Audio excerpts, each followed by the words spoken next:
وعلى رسوله الكريم اما بعد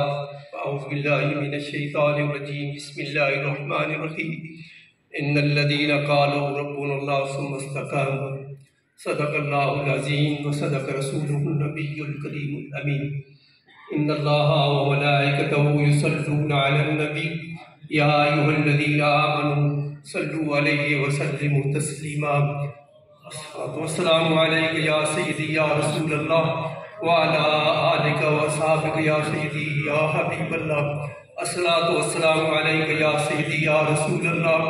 وعلى آلك وصحابك يا سيدي يا حبيب الله میرے نہدی محترم و مکرم اس آستانے پہ آن والے بزرگوں اور دوستوں، میرے قبلہ والی نعمت دے صاحبزادگان اور میرے قبلہ والی نعمت دے بزرگ بھائی جان، میں صرف میرے قبلہ صاحبزادہ صاحب نے حکم فرمایا حاضری کے طور پہ میں کھڑا ہویا۔ میرے محبوب علیہ السلام دے غلاموں، جس ہستی دا ذکر کر رہے ہیں چہلم شریف ہے، بچپن تو لے کے آخری وقت تک انہوں نے زیارت ہوئی، بچپن بھی انہوں نے دیکھا، جوانی بھی دیکھی، بیماری بھی دیکھی، لیکن انہوں نے استقامت کو دیکھا جائے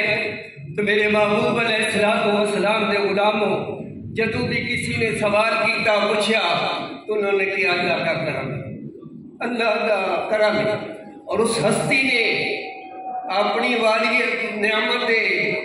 تشریف لے جانے تو بعد انہوں نے اس آستانے کو سنبھالا اور الحمدللہ ایسی ڈپٹی دیتی کہ جس وقت بھی دیکھا میرے محبوب علیہ السلام کے غلاموں، اس مرد کلندر نے آ کے اپنے والد گرامی نے نقش قدم دے چل کے دسیا کہ اس طرح اب اولاد با وفا اولاد اس طرح اپنے والدین کے قدم پہ چلے گئے۔ اور میرے محبوب علیہ السلام کے غلاموں، اللہ تعالیٰ انہوں نے درجات بلند فرمائے، اور میں یقین جانوں کہ اس نے زہد و تقوی کا ذکر کراں، انہوں نے عبادت کا ذکر کراں، انہوں نے علم کا ذکر کراں، بے مثال شخصیت۔ تو دعا ہے اللہ تعالیٰ بھی